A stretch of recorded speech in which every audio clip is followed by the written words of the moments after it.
Infu-voleur, Nicolo réagit sans filtre au scandale. Le terme infu-voleur a été inventé par le rappeur Booba. Récemment, le candidat Nicolo a réagi à cette polémique. Il y a quelques mois, le rappeur Booba a décidé de faire la guerre à un certain type d'influenceurs. Le duc de Boulogne a en effet dénoncé les pratiques douteuses de certaines personnalités du net. Selon lui, beaucoup d'entre eux tenteraient d'arnaquer leurs abonnés avec leur placement de produits. Booba les a depuis surnommés les infu-voleurs. Le chanteur a d'ailleurs fait la une de Libération pour parler de ce combat. Le 20 janvier dernier, 2 plaintes collectives ont été déposées à l'encontre du blogueur Marc Blatta et de sa femme NADE accent aigu. Cette histoire a fait la une de tous les médias. Certains de leurs abonnés auraient perdu plusieurs milliers d'euros à cause d'eux. Depuis, les comptes Instagram de ce couple ainsi que celui de Laurent Correia ont été supprimés.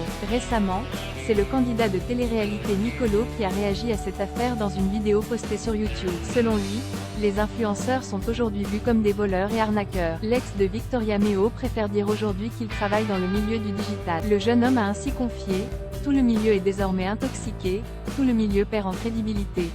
Tout ça, à cause de gens qui prennent leurs followers comme des machines à sous. » Nicolo, il y a juste des voleurs qui sont devenus influenceurs. Le candidat de télé-réalité est également très suivi sur les réseaux sociaux. Nicolo sélectionne ses propres placements de produits. Dans le passé, on lui a déjà proposé de vendre des produits bas gamme ou bien encore frauduleux. Le jeune homme a poursuivi « J'ai refusé plein de placements de produits. C'est un choix que j'ai fait, c'est pour ça que je ne suis pas millionnaire.